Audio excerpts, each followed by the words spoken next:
Let's continue to read Mark chapter 14.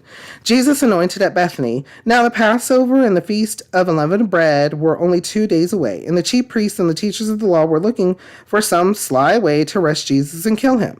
But not during the feast, they said, or the people may riot.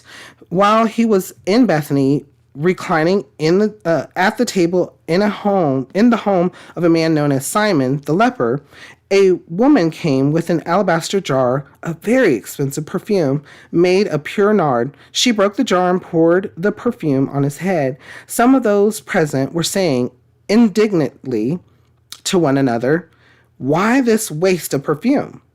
It could have been sold for more than a year's wages, and the money given to the poor." And they rebuked her harshly. "Leave her alone," said Jesus. "Why are you bothering her? She has done a beautiful thing to me. The poor you will always have with you, and you can help them anytime you want.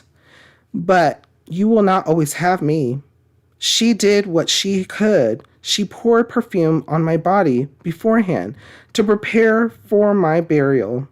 I tell you the truth, wherever the gospel is preached throughout the world, what she has done will also be told in memory of her." Then Judas Iscariot, one of the 12, went to the chief priests to betray Jesus to them. They were delighted to hear this and promised to give him money, so he watched for an opportunity to hand him over. Oh, wow. Okay. Jesus was anointed, just like the kings of Israel. Saul, then David, then Solomon, and so on and so forth. So here comes this woman. While he was in Bethany, reclining at the table in the home of a man known as Simon the leper, a woman came with an alabaster jar of very expensive perfume made of pure nard. She broke the jar and poured the perfume on his head. So she anointed him. Not only that, but